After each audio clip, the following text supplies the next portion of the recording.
flip is that?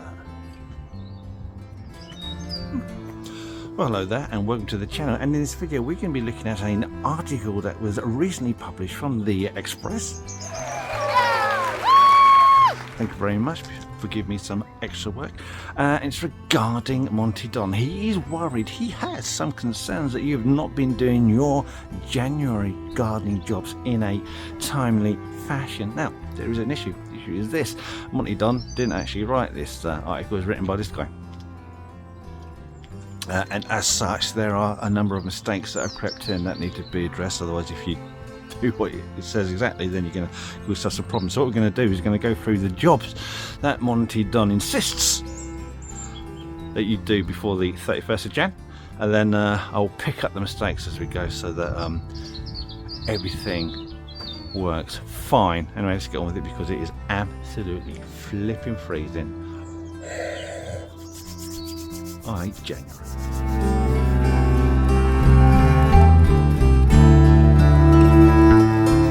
Right, now the first job listed is Tulip Bulbs. Monty Don says it's the very last point in the year where you can get away planting your tulip bulbs and have them flower in the spring. Problem is, look, it's near the end of January. The minimum amount of time that tulips will need a cold period for is about 8 weeks, and it can be much more than that, up to about 16 weeks, depending on the cultivar you have purchased. But if your packet of bulbs has been kept out in the cold and it has been subjected to the freezing temperatures that we have experienced over the last couple of months, then you can probably get away with it. If you've had those bulbs stuck inside in the warmth, then you could plant them out. They could produce foliage, but they're not really going to flower because they need that cold period to initiate the flowers in the first place. So it's a bit tight on the ground, and to be honest with you, I've already got tulips in the front already coming into leaf. Look, see, they're already coming through, even though they've got a touch of a slug damage on there that needs to be addressed. So for me, planting tulips this late in the season does seem a bit right on the edge of it. I don't know if I would still be up for that. I mean, I'm planting bedding plants next week for the spring. But really, if you're asking me, when do you plant tulips? Around about November. As soon as these plants become available in the autumn, I'd get them in the ground, because the longer they're not in the ground, the more likely they're going to dry out. They're going to be reduced in viability, and the risk of them not flowering, coming up blind, as they would be said in the industry, starts to increase quite high. So if you've had them out in the greenhouse and they've been exposed to cold conditions and they haven't really started putting out the root yet, then yeah, you can plant them now. But oh mate, you've left it so late. Right, the next job is to have all of your chili peppers sown, and it's not just your chili peppers, it's going to be all your peppers you can sow them. Now, the problem with chili peppers is, you know, it's a South American plant. They have quite a long, warm, wet growing season, and here in the UK our growing season is really quite short. So to get a decent crop out of them, you've got to get them started early, and that means sowing them in January. There's not much else you'd be sowing in January.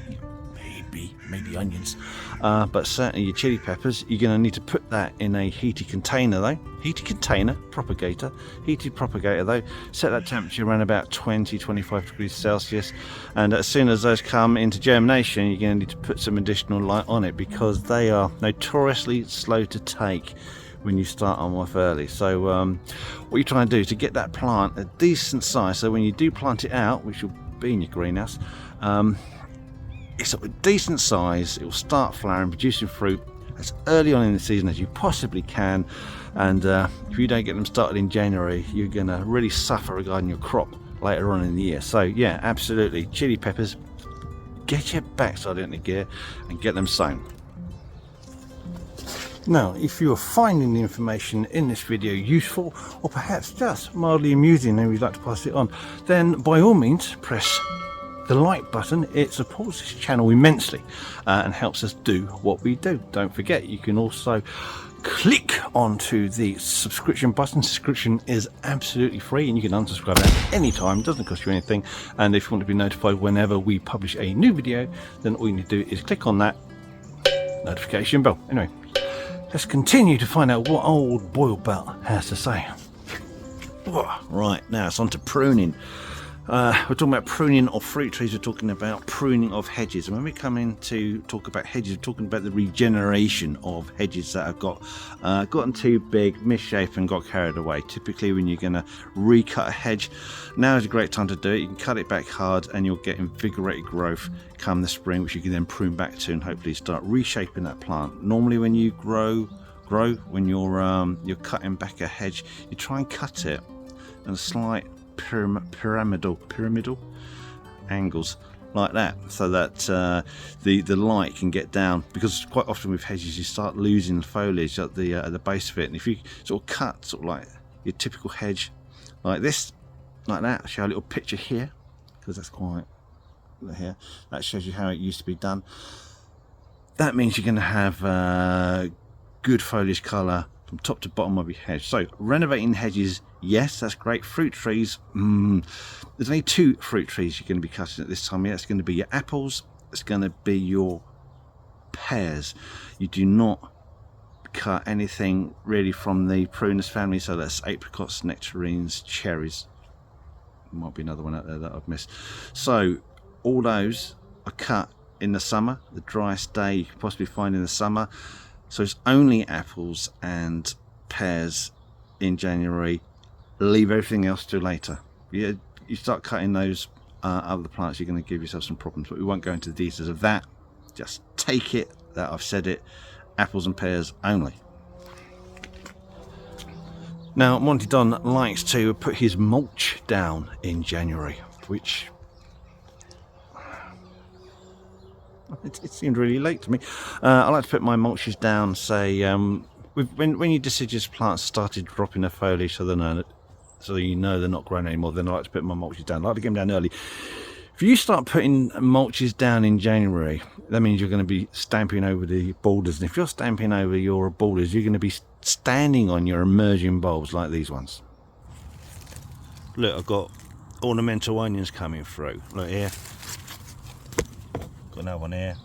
So if you're working on the borders putting down mulches, then there's a really big risk of you stepping on these emerging bulbs and snapping the tops off, and you're just removing your spring displays, which is just that. I'm hitting my head again. It's so frustrating. No, I understand why he does it. He likes to allow seed producing plants, bearing plants, to drop the seeds, drop their berries on the floor, and then allow the birds to pick them up and feed themselves through the winter, which is absolutely fine. But if you're putting your mulch down as I would in the autumn, then the mulch goes down in the autumn and then the seeds drop on top of the mulch and the berries on top of the mulch and the birds can still get them, and you've had all that time period from autumn all the way over to winter, early spring, where you've had rain coming through and nutrients from the mulch can get into the soil. Plus the other reason why you put mulches down is to act as a winter protection. So if you're putting your mulches down in January, all those frosts, freezing weathers, frozen soils, that's all occurred. So a lot of your tender herbaceous stuff that you've had in the ground have not been protected. So to put your mulches down at the end of January, no, that's a terrible idea. No, not my garden. Right, let me just check through this list. Right, plant tulips, check. Sow spring salad crops. It's a bit early for that. Come on, I mean, you can get away with it if you've got like raised borders, protected cloches, unheated greenhouses, polytunnels. Then yeah, you can start sowing like early salad crops like rocket, lettuce, radish. But to be honest with you, I'd probably leave those a bit later. Now, if you're on the south coast and you have all that protection, then yeah, you could probably start these off now. But for me, I probably would be sowing those about end of February, but each to his own. So chilies, absolutely right. Plant onion seeds, yes. You only need to put those on a little bit of heat. Again, you put that in the heated propagator, keep that inside. You don't need it too hot, like 10 degrees Celsius, that's fine.